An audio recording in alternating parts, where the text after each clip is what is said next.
Welcome to the Goodwood Show.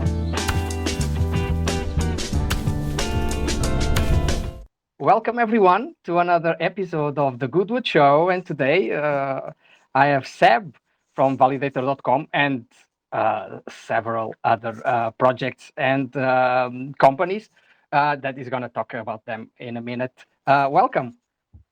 Thank you. Thanks for reaching out. It's good to be here. Before everything, I want to ask how a person from properties in Australia end up in crypto in Portugal. Sure. Well, I was in crypto before in Australia, and then a couple of years ago, just decided to be closer to England, which is where my wife's family's from. And Portugal just kind of had that good, a lot of good things on paper in terms of crypto taxes and whatnot, and it was a bit of a hub for people in the Web3 space. I had friends that were here, and we were able to do visas here easily, not too difficult. And yeah, we just kind of jumped over, and this was a few years ago, and it's been good. It's been great. How was that decision, like from transitioning from whatever career you used to have in Australia to, I assume, a completely different one? Yeah. In Portugal, it didn't the country you moved to didn't influence the career, I assume, but it was two big changes, right, in your life. And I live abroad as well, so I know what it is. Well, I kind of just go with the flow happily. Generally, I can go with the flow. But I was already in crypto full time when I was in Australia, so it wasn't. Okay. So I'd left. I'd worked in construction and hotels. Then I'd worked in another kind of construction job in Queensland, and then after that, I was working for Phantom. I was working for the Degen Academy. I had my own YouTube channel. I was educating and doing DeFi stuff, and then I just kind of came across, and always kind of easy. Like if you obsess over something, it's pretty easy to work in this space. I think if you work hard on other people, you'll have a talent very, very shortly, especially if you work too much. Okay, yeah, too much. Yeah.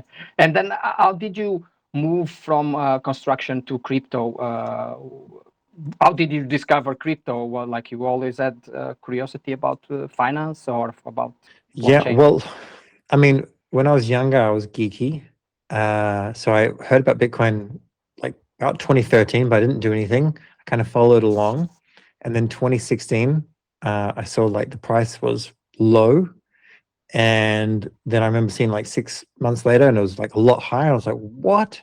And then I jumped in 2017, didn't have much money. And also Australia was very hard to like KYC in order to get onto exchanges. And Coinbase was kind of like the dominant one that was operating in Australia. You could buy like $100 a week or something crazy. So that was what happened then. So 2017, essentially, was new to it. And I went through the normal thing, which I guess a lot of people would go through these days, is get, shield scams and get interested. And buy get rich. Well, yeah, potentially, yeah. Now I think it's a lot easier. It's significantly easier. But that's how I got started. And then I didn't leave during the bear market. I wasn't as active, and I just kept on learning. That's essentially what happened. I just didn't give up. So you tried other chains before Solana, right? Yeah. So Solana was basically no one really did anything on it until 2021. Mm-hmm. And I'll speak about that in a second. But essentially before that, like you could send on like Bitcoin, you could send on Ethereum, you could like have ERC20 tokens on Ethereum in 2017.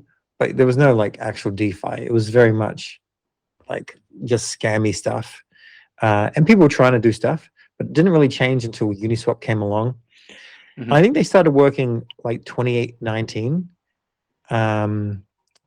but I think 2020 was when it really got a lot of attention. Before that, there was like, some stuff that happened, like CryptoKitties had come along in 2017, tail end, but I didn't follow it, and it didn't really work.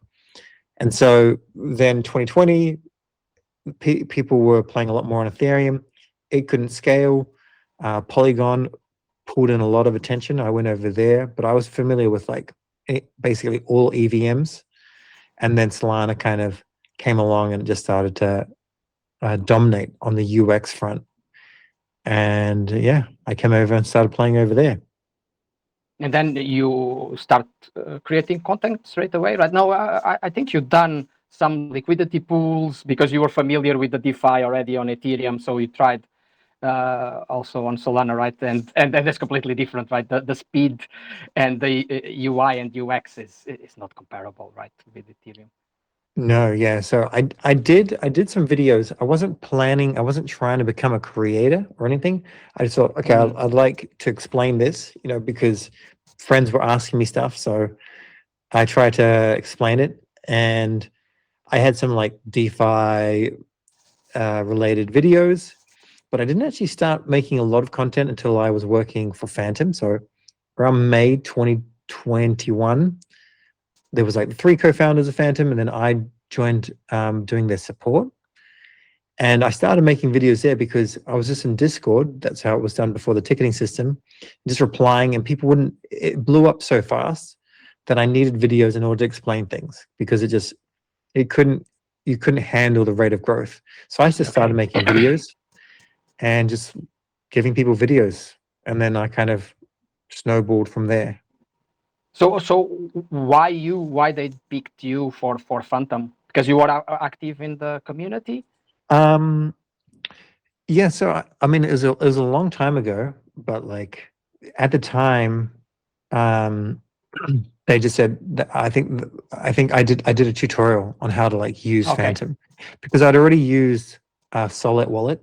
I already had like, probably one of the first videos on how to use Radium. And the CEO like saw, and then just pinged and said, hey, like, can we do a chat? And at the stage, like, they hadn't raised very much money, so it was very much like a, I don't know what they were expecting, but like I was living in Australia and wages were high, and I just kind of started helping out like in a minimal capacity, and then it just blew up. And then but I was just there from about 30,000 users into 1.5 million. And then I resigned and finished up. Why was that? It became too big for you, or you wanted other challenges? I guess like, everyone learns a whole lot of lessons when you scale. And I'd already come from like working for bigger companies. And I guess the startup culture was like, I was working every day. I needed help. Help kind of came late. I mean, in one stage we went in, there was like, in 1 week, there was 500,000 wallets that were downloaded. Like that was the kind of craziness. I also had like job offers every week. So I didn't take another job, but I was like, okay, I don't know if this is really like what I want to stick around and do. So I was still helping the DGA Academy there, and I could have worked with other projects, but I also wanted just to like keep on learning and make my own stuff more so. Okay. So do you think NFTs actually helped on that completely boom from Solana, right? Yeah, I believe that if the DGA Academy didn't exist, Solana wouldn't be where it is. Yeah, because the Metaplex, right? Everyone was like, I think the ones that created Metaplex are the same people from DGA, right? I think, right? Kind of. So initially there was a couple of launches beforehand, before the DGA. Solana Monkey Business, SMBs being one. Solarians as well. Yeah, but they didn't have like a permissionless system where like you could mint something and just be given something. They were just sent. Like you minted, you paid Sol, and then someone randomly gave you something. And so then the DGA tried to do something. They had a lot of confidence that they could do what they wanted to do, but no one had built the technology before. And it ended up failing initially. They paused the mint. And then this was like high profile. So Solana Labs actually put a couple of people on the project to fix it. And so there was Bartosz and Jordan from Solana Labs, and they were working with other developers. And back then there was like, there was nothing around. It was very much what they always refer to as chewing glass. And there's no one could do anything. There's no AI to help you debug stuff. There's another guy, Levi, I think his surname was Cook. And they essentially, and there were other people, I don't know their names, but they just worked for like 48 hours to make this first version of a candy machine, which could distribute something. After that, I believe it was open sourced and given to Metaplex. Metaplex didn't exist, and then that pushed this candy machine, pushed things to be NFT mania. For better or for worse, I think it's better, but obviously not sustainable, unfortunately. And yeah, exactly. And then at some point, everything got affected by this boom, right? The wallets. Phantom exploded. I remember I used Phantom for the first time, and suddenly, like, Phantom was like so famous. Everyone was using Phantom on Solana. Actually, that was only was that in the one you mentioned, the Slope, right? Was the only two wallets, and then Solflare came a little bit after. So it was actually the first wallet, I believe, was Solflare, but it was a JSON file. It was just like you could stake with Solflare as a JSON. And then Solid Wallet was created. One of the bigger guys behind it was Amani, now from Backpack, of course, but he'd built a lot of stuff. And it was like, first it was just like a web page. You just went to like solid. I think it was IO, and it was very basic. And then an extension was born, and it was open source. And then it was essentially Phantom. Then Solflare came and had a proper UI. Slope came along. Glow Wallet. And multiple other ones. Slope had a hack. Glow didn't get the product market fit, or then didn't achieve traction like thereafter. And then you just kind of had, then Backpack came along, and there was basically the three big players for a little while. And in terms of content, and then you decide to move on to just officially create content, right? And did you always had this drive to teach people, to help them, or is this a new thing with crypto? No, I've always liked I've always liked teaching people stuff. I would say in some ways crypto made me a lot less patient. I'm more patient now. I've had a baby, so like a toddler kind of makes you patient. Okay. But I always liked to explain things. It's just a nice thing to be able to learn something and then to make it simple for someone, right? So because otherwise, how do we make this space better if people don't understand it? And it's just mostly shilling. So, I mean, I never set out to be on camera, and I've kind of paused a bit on camera, but I could, start back tomorrow and just easily do multiple videos a day. That wouldn't be difficult. And I'll probably do something like that. But I don't think, I never planned to do tutorials. I wanted people to find this stuff, and I wanted people to like be led in the right direction. And do you think that is the lack of education that has been the barrier, or the stigma, or is something else? So I think content always changes all the time. In 2021, you had like Whiteboard Crypto, and I worked for him. I remember that. That was actually very good. It was very good. I don't know why it did finish. I learned so much with them. Yeah. So, well, I mean, I think the thing is like that whiteboard style of animation, which I didn't do. I did like other videos for him. That was fine. But then, years change, and then all of a sudden you need a lot more high retention editing. You have to keep on upping in order to teach people stuff. So he did great content, and it just never hit. Like, this cycle was very different. It never needed this. It was far harder. And I think this style, like, I went off with the goal of, hey, look, I'll show people how to use applications. Probably the most useful one that I showed that helped people do really well was Meteora. So I went with that kind of direction. But really what ended up, getting more people on is just like, how do you just shill a meme coin and hope it goes up, right? Yeah. So you can't just educate, you need to entertain. And I think in this space, unfortunately, you need the promise of potential riches outweighs educational content to a large degree. But there would be a balance, right? I'm not going to go and shill how to get rich quick off meme coins when most of the time you're going to lose money. But you could have 1,000 anonymous accounts that will do that, and they will have a big effect on the industry. Yeah, you're talking about shilling, right? And it's there's a very thin line between shilling or doing content for that specific protocol, right? People can say like, oh, you probably were paid by Meteora or by Solana Mobile, right? What is that gray line, and how hard it is then to be on one side as a shiller or be on the side as just educational? Yeah, well, so one mistake that I definitely made was I didn't do sponsorship. I basically did a video and said, hey, support me by staking your soul with validator.com. And that worked for quite some time. And then, things changed. I put more attention on like the new people that were coming on YouTube, and a lot more attention went to Twitter. But I didn't actually go ahead and I don't know the number of sponsored pieces of content I've done. It's very minimal. Like I should have done more, because it would have meant I could have paid editors and put a lot more content out, because I probably spent around $500,000 on content. Wow. In terms of like editors and whatnot, research and whatnot. But I think I've got my own viewpoints when it comes to this. I think you should, if you can do good content, you should do good content. But I think a lot of people they will get like a paycheck and they'll say, hey, blah blah blah, but they don't believe in it, right? So I have to believe in something. If I was going to be paid, and I didn't get paid by Solana Seeker, there was no referral system.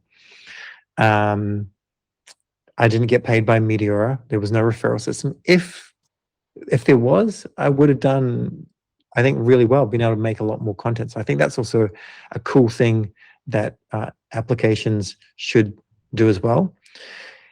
But when it comes to like just the amount of undisclosed sponsorship posts that you see on Twitter, I think it hurts. But I also think that creators should be rewarded.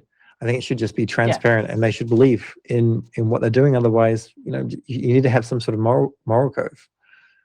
Yeah, exactly. That's moral code. Sorry, moral code. Yes, and then you see a lot on Twitter, right? The engagement is always a bit negative, right? It's always bashing someone or a project, and that is what brings likes and comments, and that is where people get in, right? And so sometimes could be easy to just follow that trend, right? But you kept on your let's say dignity, right? You want to sleep well at night and know that integrity you've done the right thing. Integrity is important. Yeah, you can engagement farm. I wouldn't engagement farm as a doxed person.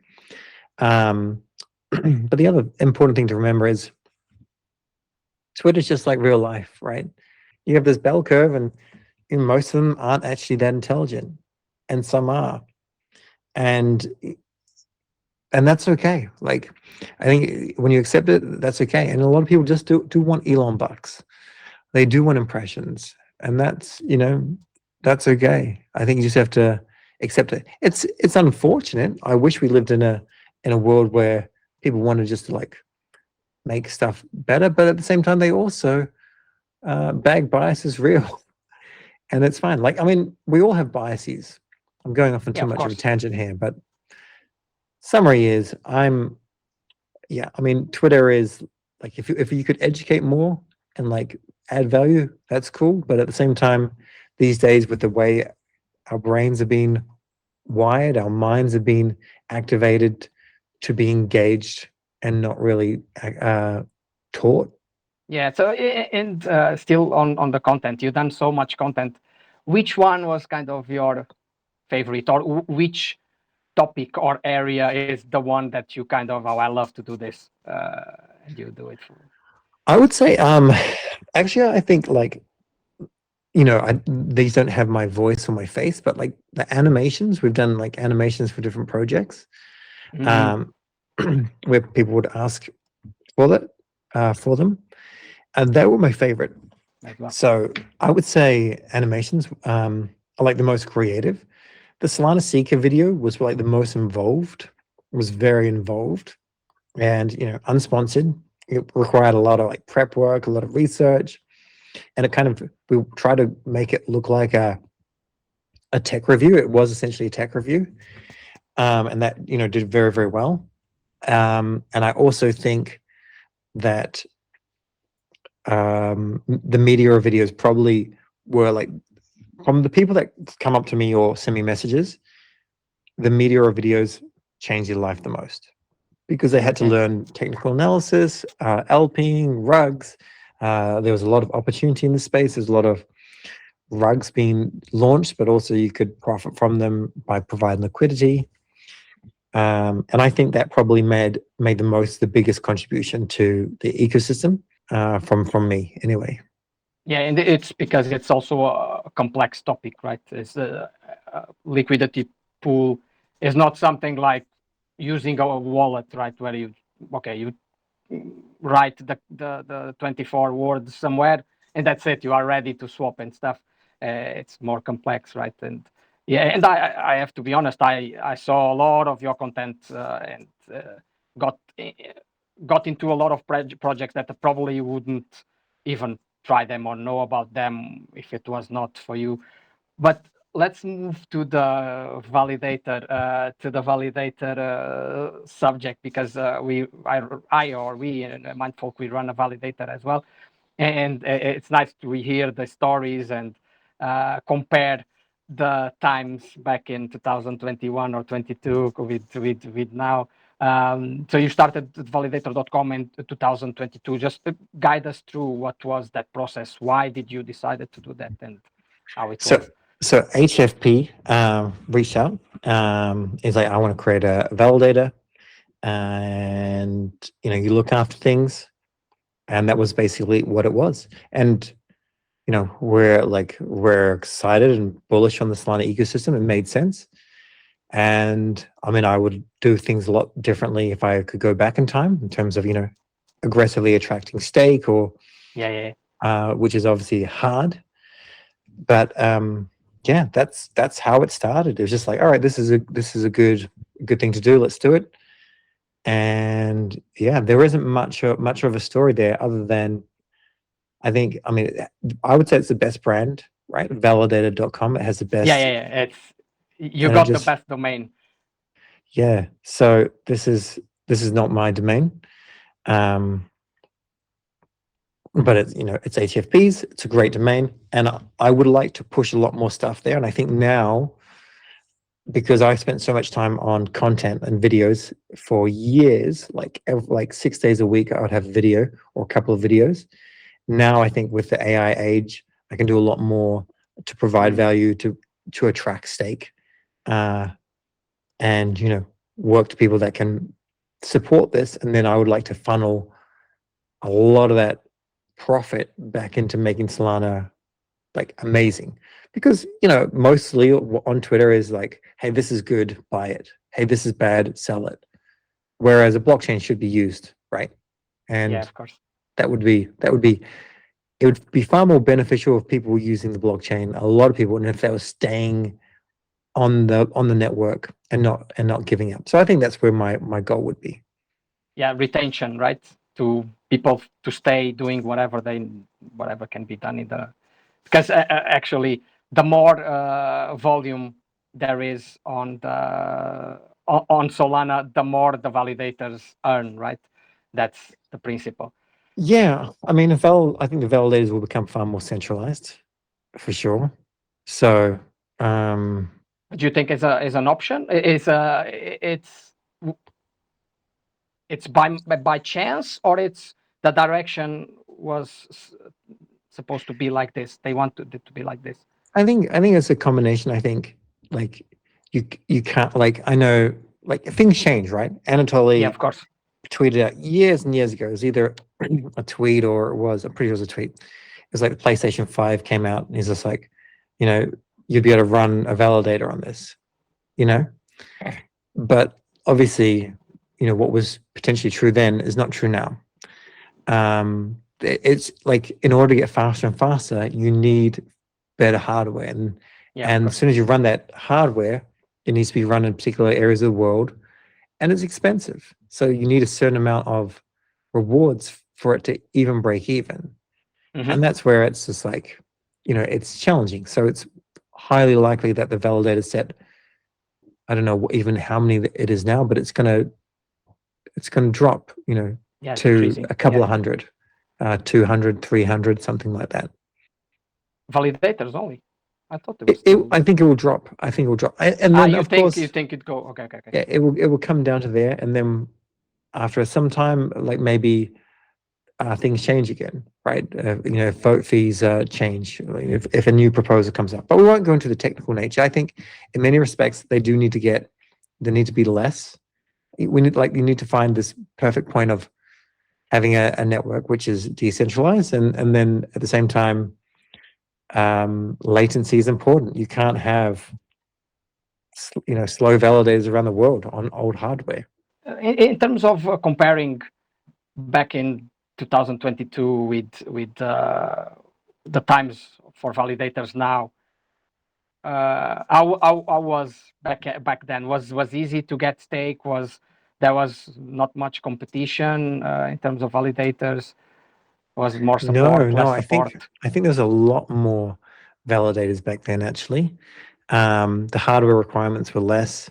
There are a lot more validators, but there are a lot more validators that were like abusing the Solana Foundation delegation program. So there's actually a couple of thousand. And then managed to attract some stake 2023, 2024.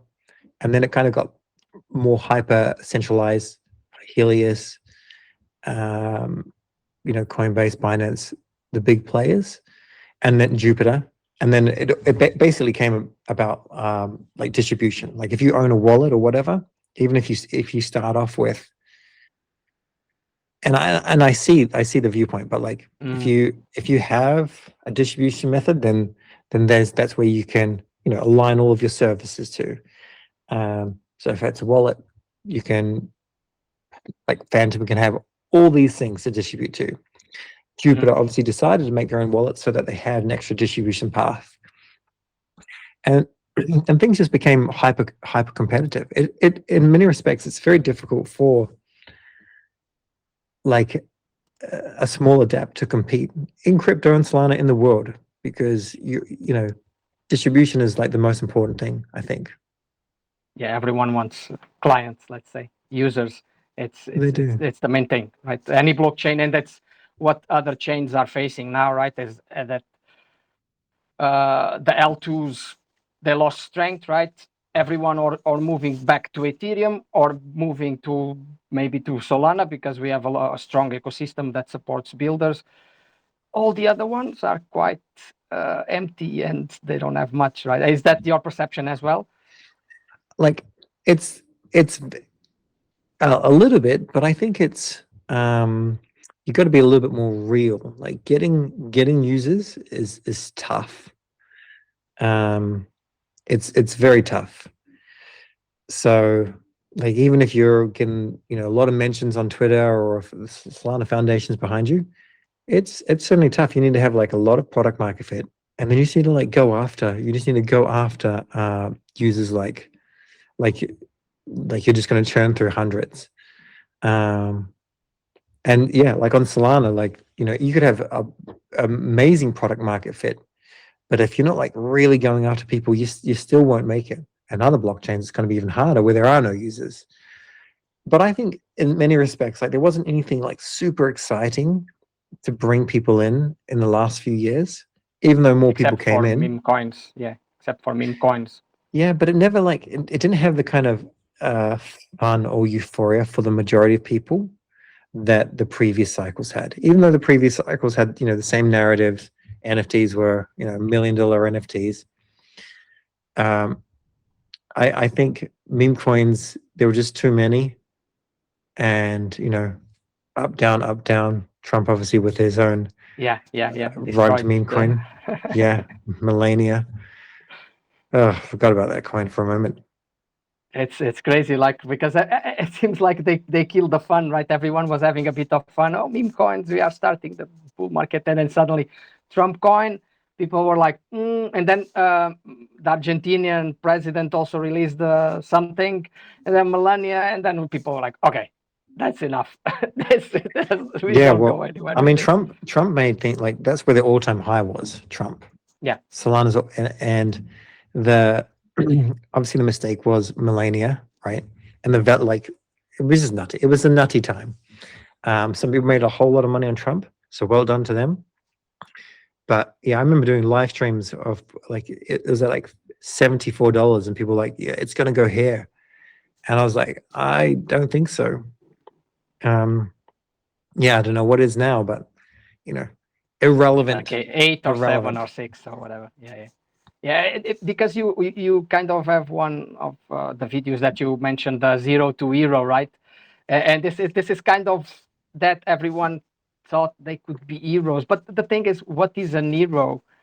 Is hero to do 10x? Is an hero to be 100x? Is hero to make 10 million? What is an hero? It's very ambiguous definition, right? Well, I think whenever I created those kind of videos, my goal was like someone that was like another way to say it would be like clueless to advanced was more my goal. It's more clickbait like this, right? 0 to hero is a little bit more. I don't know. I mean, it was so many years ago, and like I have a team of people, so I don't remember exactly what it was. But the goal was, if you're a hero on something, then like it's not. I didn't have anything in mind in terms of like being able to save someone or something or whatever. Just know what you're doing. That was essentially the goal. Be confident, right, on what you're doing, while before the person didn't know anything about it, right? Yeah, because I would say in 2021 there was a period there where I was dealing with more scams than I would say anybody else on Solana, because I was doing all the support for Phantom. It was the most popular wallet, and so you like whenever you get scammed, like people think to it's you. Yeah. So that was like I was like, hey, I want to protect people from for the next cycle. But now lessons have been learned, and I think it requires a different strategy. There's something new happening on Solana, and you can hear it. Sol Radio is a 24/7 radio stream and original tracks only. No copies, no noise, just real vibes from the ecosystem. If you're part of the space, you need to hear this. Discover Sol Radio now at solradio.fun. What would you do differently in terms of that regard? Would you, in terms of your teaching or your the way you would teach people, would you do it differently, knowing now what you know now, or not really? Yeah, I think when I do get a little bit more time and I kind of get back on YouTube, I'd go with far faster paced videos, and they would always kind of route to like a website where someone could then grab a skill file, put into Claude. I think people in crypto need to understand this. I think skill files, even just a markdown file of like all of the steps, right? Things will become like very agentic. They have to, right? It doesn't make sense for people to be clicking stuff. Yeah, and I know that OpenClaw and whatnot doesn't. It was hyped, and then it eventually, I had everyone on the team using it, and then it's like, well, you know what? Just use Codex or Claude. It's just better. It's just better. Just like it doesn't like the agents aren't there yet, but they will be. So I think it's more about like learning enough and then being able to prompt AI and being like, hey, I don't understand this. What or I click this, now what happens? And where it can, it's going to be less about, hey, this is how you read a Sol Scan, or read the Explorer using Sol Scan, which has the best UI for it. It's just like here's my transaction. I was expecting this. Why did I not get this? And then it can do it. I think that's really what happens. And wallets that start to do that kind of stuff will be really helpful, or even just a platform in general. Okay. Okay, but in the end of the day, do you think that we matured from 17 maybe was too far behind it, there was no Solana, but from 2021 until now, in general, are we more matured? I think, yeah, well, obviously the ecosystem is maturing, but it's also, and I think this is not a bad thing, but it's proving that, you know, the original ethos of like decentralization doesn't work, right? You need to be decentralized enough to not be attacked by state nations. But really what you need is you need to attract talent, and you have to treat everything like you're a startup, and everyone has to work basically every day. And there is no work-life balance if you want to achieve something. I think Jupiter made a whole lot of good decisions and really bad decisions. Like, and I don't blame them, right? I it's think, hard you know, to be right if you own or you are the CEO of such big company, and on one side you have to make money, right? You have to be profitable, but on the other side you have the ethical. You want to do what is right, so it's not easy. There's a balance there, right? yeah, well, I'm as just well. referring to like the token, right? The tokenomics. Okay.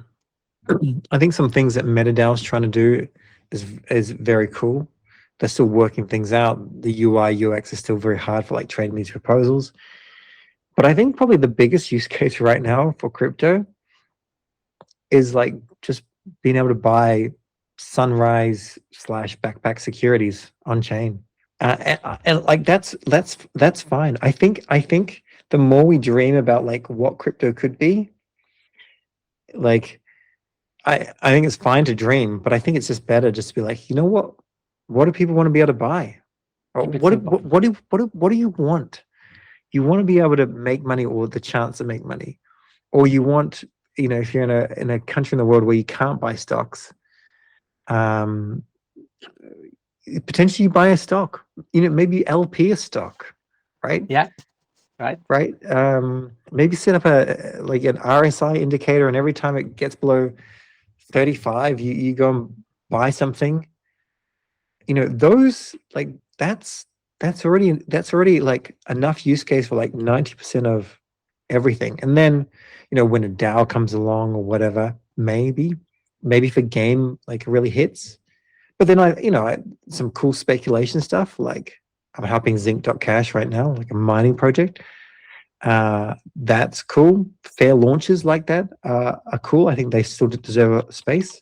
Having a bit of an IP play, like expanding on the IP, like Claynosaurs, Pudgy Penguins. I think they're also really cool. But what do you think? What do you think is most interesting about crypto? It's weird because I feel that we don't advance that much. We keep reinventing what was done already previously. First, there's a lack of innovation. People just copy projects from each other, right? Whatever it is, the meta now is Perps and what is the other one? Prediction markets. Everyone creates their own prediction market. There's no, and they don't even create one much better than the previous one. Is kind of, that's my perception, and takes a bit of the fun of the interest about crypto. The other thing is they keep delivering things that were already obsolete on Web 2. For example, I had even on my notes, I think you read a lot of like Substack, newsletters. Like Web 3 came with newsletters, and I'm like, I unsubscribed newsletters like 15 years ago. I didn't want them. Why do you think I want newsletters now, or to read someone or something on Substack when I have YouTube and I can listen to that, for example? That's my perspective. I don't know. I wanted to know yours as well. Well, I don't agree with the Substack thing. I think you want distribution, right? If you can write well, then you want distribution, and someone may read it. Like the other day, I think it was yesterday, I was like, there are so many different MicroStrategy components, right? There's Stretch and there's the main one. It's like 5 or 6. And people like it seem like the ultimate Ponzi. But the like, you know, I said, like, you know, like, what are they all? And one of the first things that comes out it was a medium. I didn't read fully the medium, right? But but those sort of things, then when they get into AI, that's important. Whereas a YouTube video, I think what we had as our attention span a few years ago, we could get through something. Now we have to to the point, Yeah. and whatever comes out after that should be almost you're too lazy, not lazy, sorry, you're too busy, whatever. Here's a transcript. Put a couple of sponsors in there, right? If you're sponsored, stake with your validator, stake with my validator. Tell the MD file to make sure that when someone summarizes this, that they tell it who to stake with, or use this referral code for cast or whatever it is you want to do. And then I think that's where things go. So the Substack stuff I'm fine with. But I do agree. There's no real innovation, but at the same time, it's difficult to innovate, right? The people that innovate stuff require billions in capital. You can see, I really like Elon Musk. I like his how approach and attitude. Yeah, he just manages to build really cool stuff. And people that hate him, they'll say it's a team of people. Yes, but it's his team. It was his capital. It's his drive, and he gets attacked left, right, and center for doing what he's doing. But he's actually bettering all the world, simplifying our lives, right? In a way. Yeah, I mean, I drive Tesla. It's amazing. However, you can't do that in Web3 because there's not there's not that many people that are it's just difficult. It's difficult, but we will get there. But crypto is more about quite fast returns, right? So you're not going to have something where you fund self-driving cars and then it takes 5 years and you need extra capital. So I do agree. There are some projects that I'm also interested in that are trying some cool stuff. Hobba, HOBBA.io. They also need distribution. This is borrow and lend as well, but it's borrow, you put in Bitcoin or Sol, and then you can borrow USDC, but you can also do in a way seamlessly with other integrations where if market conditions are good, the USDC actually pays for itself. And so I see that there are people trying some stuff, but I think for the most part, yeah, you're all right. It's all you need to do is just take something, iterate on it, and make it better. And in the age of Claude, and hopefully we get Fable 5 back soon. Yeah, hope so. Only use it for a couple of days. And then you just iterate, and just work on your distribution. And then ideally the token aspect aligns people so they've got some upside in your potential if you have good tokenomics. What advice you give in terms of distribution that you learn through the years that you done it not in the correct way and should be done this or that way instead? So I think distribution's hard, right? So a typical way is you want to go to your KOLs and pay them to retweet or something, and they you see a promoted post, you go check it out, and they don't show you how to do it. They don't show you the upside.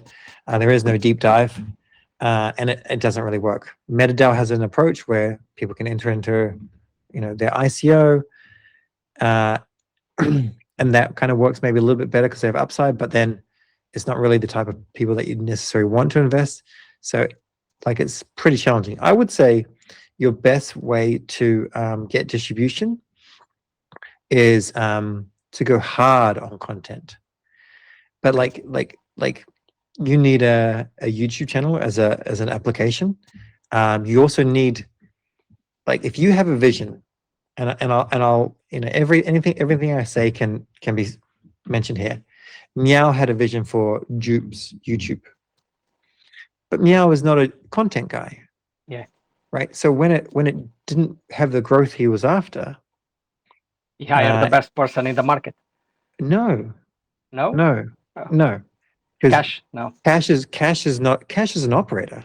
Cash is a great public speaker, but he's not like, he's an operator, right? Okay. Meaning, I always like, saw him as a not content creator, but as a I mean, face. he was a Sherpa of Superteam, right? Yeah. Yeah. So he's a cool, calm, collected person that, you know, is your, he's not a, he's a handsome face and a smooth talking voice. But what I'm trying to say is, and I'm not even overly criticizing Jupiter here. I'm just saying there's a particular way that content works. It continually evolves. You need to give people what they want, not what you want. And you, like, if you want distribution, you need to work on these, and you need to explain things fast, easily to your target market. If you want to grow the target market, you have to find out who's doing it well and then imitate theirs, and just like grind and iterate and grind and iterate. Whereas with Jupiter, they should have done two different approaches. They should have gone more like for the Jupiter DAO, where they have the planetary call and like they get the diehard people, right? And they should have gone top of funnel, where it's like, you know, how do you trade? What is a meme coin? You know, what happened here? Where it's like your crypto curious person could start to have like a public awareness campaign on Jupiter. And like all of that is very involved, and that's difficult to achieve. So that's how you do distribution, in my opinion. But, you know, to make it easier, you would be extremely active on Twitter. You'd get yourself onto podcasts as a founder. You'd be able to elevator pitch what you have. And there are a few other things which I could say, but like, you know, infographics, people should know what your thing is immediately, and you should make it simple. Yeah. And if you can't make it simple, I think you'll be irrelevant. Like you have to make it so people understand it. Otherwise, you will have, yeah, or like if it's more complex, like, you know, perp trading. I don't want to give all my secrets away. Yeah, of course. But if a brand wanted to pay me, I could get their distribution significantly higher. You know, if I had the bandwidth on my team. And you just have like, it's not instantaneous, and you don't want something to be, you want something to be organic and gradual and sticky. Yeah. But I think a good thing would be actually just having a look at like how Vibhu does things, right? Vibhu, who's, you know, as far as I'm aware now, like the head of Solana marketing. And he's like doing things in a way that like some people are going to be like, oh, that's cringe. Or, you know, you're doing this trading competition on Phoenix, and, you know, now but Phoenix brings attention, right? Brings a lot of attention. It does. Yeah. It doesn't matter if he loses $10,000, right? Yeah. Everyone knows about Phoenix now, right? There's no one that doesn't know the word and what is that Perps platform, right? And also, you know, you could easily argue that Phoenix is not as good as Hyperliquid. But it doesn't matter. Like, you've now got thousands of people using it that are ideally giving their feedback, and they're trying to make things better and faster. And that's ultimately, you know, what you do. Although Phoenix was like, you know, they were a bit of a special case. They were certainly looked after by there was a lot of concerted effort and shilling there. But, you know, that's what, you know, the foundation has to back its winners, and you have to back a team. Yeah, you have to, at some point, you have to decide which one is. Now we're going to have GTX as well.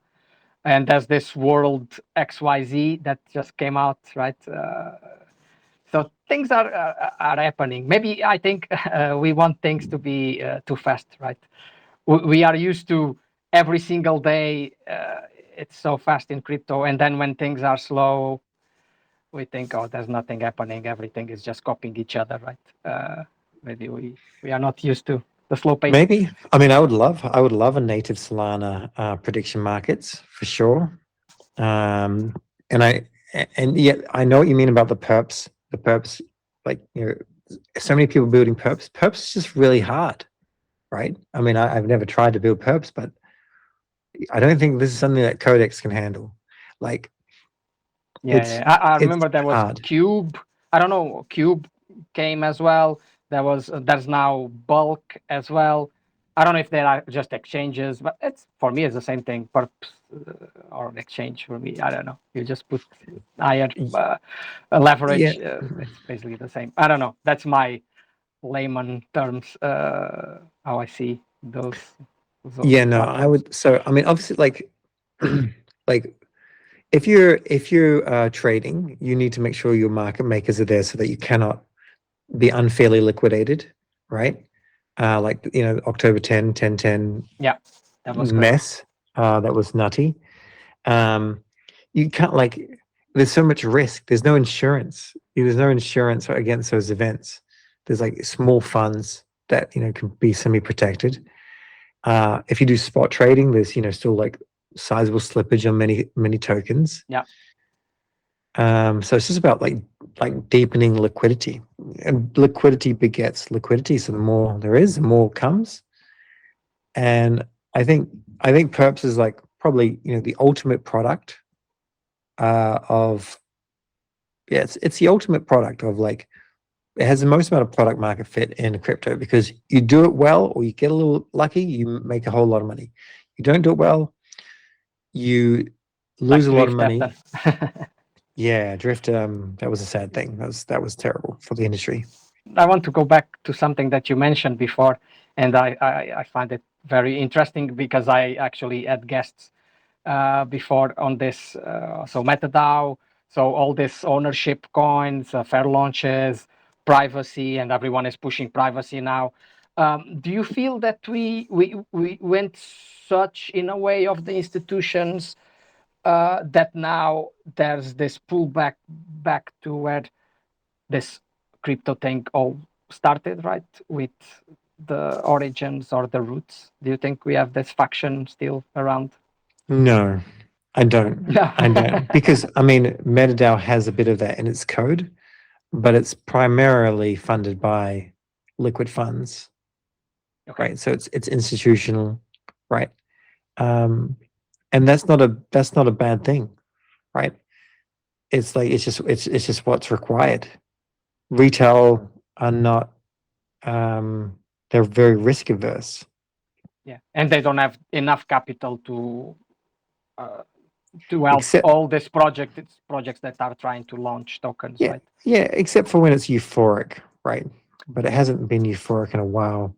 So I think as long as like if I was going to raise, I would want VC capital more than anything. But at the same time, I would want, like, it'd be hard. It would be hard to like get this, this like this right trade-off. Like, Jupiter, when they did their token, they gave away hundreds of millions of dollars worth of token, and they hadn't generated that amount in fees, right? Because fees hadn't been turned on.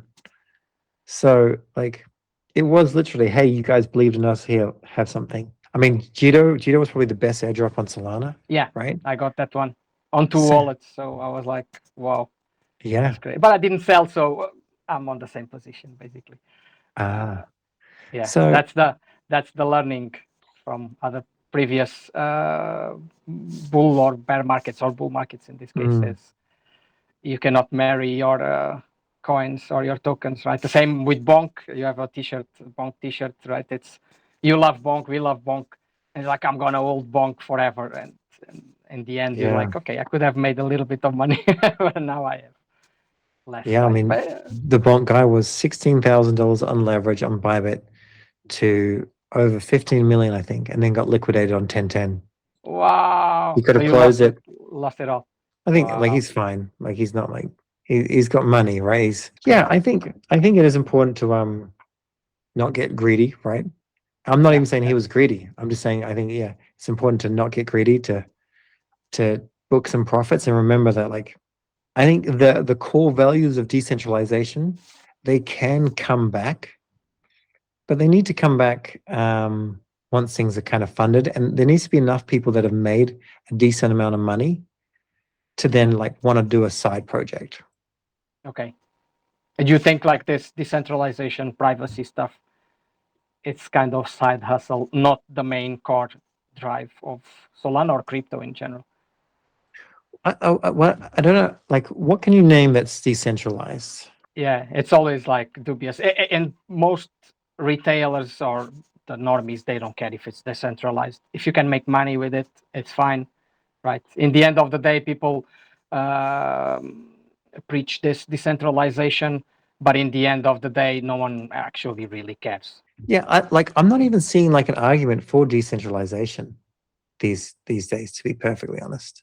Yeah, I remember back in the day, everyone was preaching the DAOs, right? I have a DAO now, and we tried with I don't know, with Squads, Realms, all the platforms. But in the end of the day, when the users or the owners of the NFTs, right, have to vote, they don't actually care. And in the end, you have, I remember on MonkeyDAO, right, you had like 10% or 15% of people actually voting, and they didn't even reach the quorum. So they had to change the whole model because it was not working. And some other projects that preached DAO with decentralization, right, they had to change their models, right? What do you think? But I don't mind, like, if people try and fail, that's fine. Yep. Right. Like if you had it's just, fortunately now, I wish I made better decisions, of course, but fortunately I made some good decisions. Now my understanding is like it's still like life is still life. Life is still very busy. It's probably going to get busier, right? You need to have like an AI edge to like compete. You don't have time. Like I don't have a Netflix subscription or I don't have no time for these things. I have solutions that I want to build, and I'll keep them to my chest, but I have solutions that I want to build in order to like aggregate information and keep it flowing. Yep. But I don't go through Discord and like check like all of the projects that I'm part of. There's been projects that have shut down and they had like, all right, you need to withdraw your funds. And I never did because I didn't see it. And like voting on a proposal or whatever, there is, of course, massive voter apathy. Jupiter tried something. They incentivized with active staking rewards. It was just too inflationary, in addition to poor tokenomics, which I would say for when they launched were actually really good tokenomics. It just, the world was like, hey, this doesn't work. So it's tough. It's tough out there, but I think if people want to try a decentralized approach, they definitely should. But like, if you're going to incentivize, if you want people to do stuff, they have to be incentivized in order to do it. Yeah, sadly, it's like the airdrops.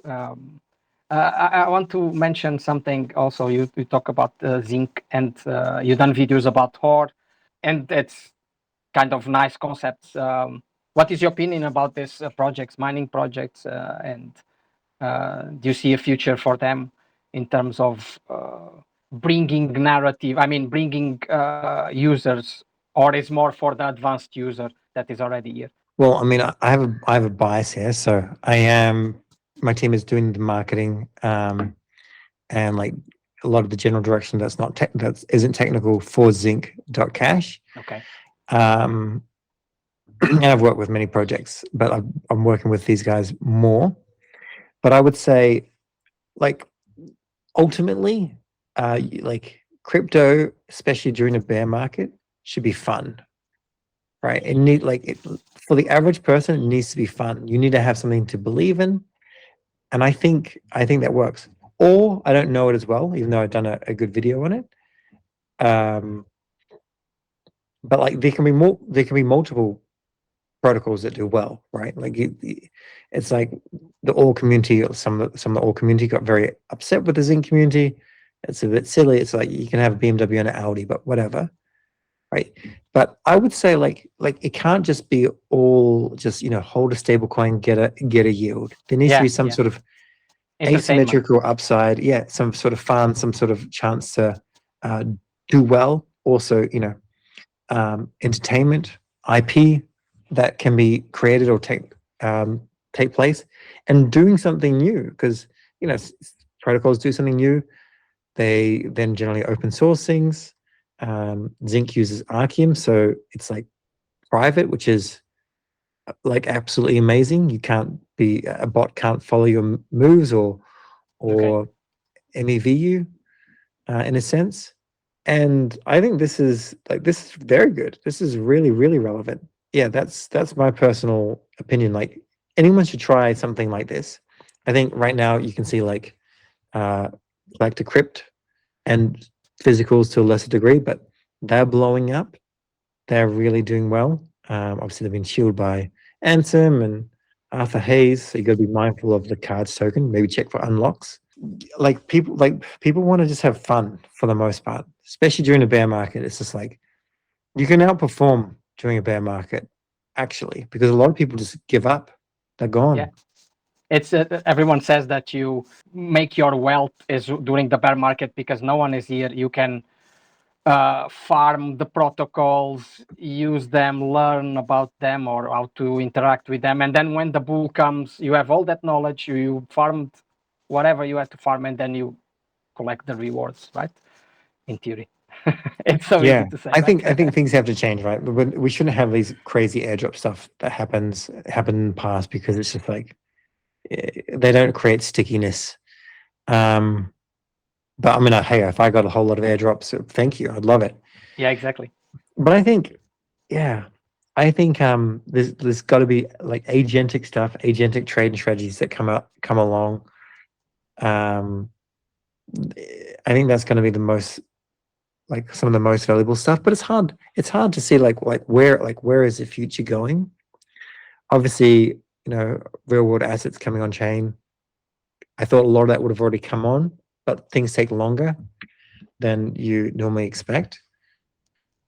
But I reckon people should build whatever they want to build. But just ideally, I think probably the best bit of advice that people have mentioned in the builder spaces, if you're going to build something and you want it to last, build something that makes people money, potentially makes people money. Fast questions for you if you want this. Bring it on. Not challenge, but what do you tell your family that you do for a living? I tell them that I create tutorial videos on applications. Okay, simple enough. If you met someone that never heard about Solana, and as a beginner, what would be like the 3 key things that you would advise that person to do in Solana to start with? I think I would say, have you ever wanted to like transfer money very, very fast to like a friend overseas or somewhere? You can do that like this. Do you have any interest in holding stocks and being able to get stocks whenever you want and sell them whenever you want? You could do this. And do you think the world is going to be more digital or less digital? If you think it's more digital, then you may want to set up a DCA into Solana, stake it with validator.com. I would keep it simple if it's someone brand new. And then since you live in Portugal, when Superteam PT Portugal, you're not associated with Superteam. I'm part of Superteam Australia, right? I speak that language and very little Portuguese. But Superteam Portugal has a shipyard, so. But I'm so busy that like I haven't gone to any of these meetups.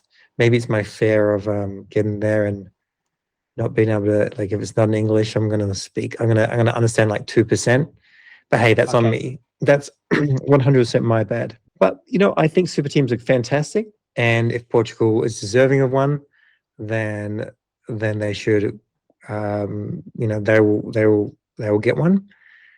Maybe I need to move there and started it. Well, they already have a couple of people here.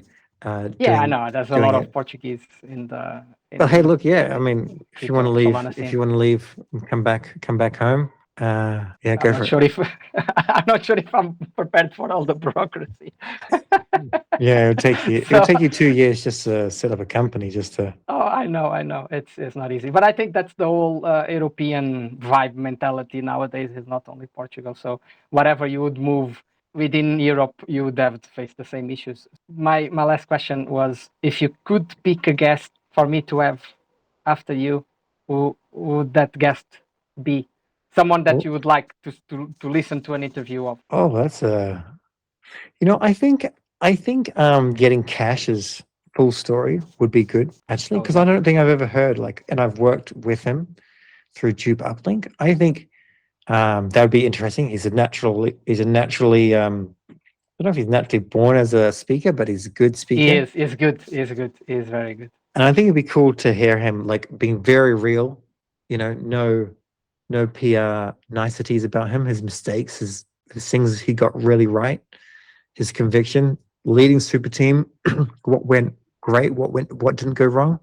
I think he would have a stupid amount of lessons that could save people years. He's angel invested a lot, so hey, get cash and just give him this clip. This is what Seb wants, and if this is what Seb wants, pretty sure this is what thousands more will want. Yeah. Okay. This video, that podcast would get thousands of views. I know. And last one, why stake with validator.com or even Mindful instead of staking with Marinade, Jito, or the big exchanges? What's the difference? Yeah, good question. So I think it comes down to who's going to work for your bags, right? The difference between a no commission and a very low commission validator is negligible to you. But and Jito is a fantastic option. But for me, if someone stakes with me and they need help or whatever, if you're a staker, I'll help, right? Because you're supporting me, I'll support you. And I work every day, and so and I have a team, so we will help you. If you're going with the other validator and not a small validator, and you have a question, what happens then? I'm not going to pick anyone's names, but other people are not going to reply to you. They're not going to give you the time of day here. And the other thing is, it's really all about network effects, right? And Solana is doing very, very well. The token price is very volatile, and good content, teaching other people to do good content, that I think is going to be exceptionally valuable for the next cycle. And I'm not going anywhere. So essentially, we're going to come out with better ways to keep people interested, engaged, and educated. And I think that's what you want. You want to fund that, essentially. You want to get your returns, and you want to fund that. You want Solana to become Bitcoin Solana, right? That's what you want. Nothing else. And it's a good message, and I'll add that staking with smaller validators also helps a little bit the decentralization of the network. It does significantly. Anything that we didn't talk about that you still want to mention? I think I would leave with a bit of advice to. Okay, do it, please. In this space, it's very competitive. A lot of people fail. When you fail, don't give up. Don't leave crypto. Don't go and overinvest, of course, and lose all your money. If you want to work in this space, then get yourself to the point where initially, and there'll be a lot of, hopefully a lot of people watch this, initially get work for free initially until you get a skill set that you can charge for. And don't have an extreme overconfidence in your abilities. Just always strive for to get better and better and better, and just force yourself to get better, because this place needs more intelligent people. A lot of them have gone to AI, and we can have crypto and AI winning. Very well. So, thank you so much. Thank you. Thank you for coming. It was a super nice conversation. Thank you. My pleasure. Thanks for having me. Chop, chop, the wood we carry. Chop, chop, never meant to bury. Fire runs through the grain. Nothing lost, nothing to claim. Chop, chop, keep it moving. Chop, chop, always flowing around the night. Voices arise in the dark, truth survives.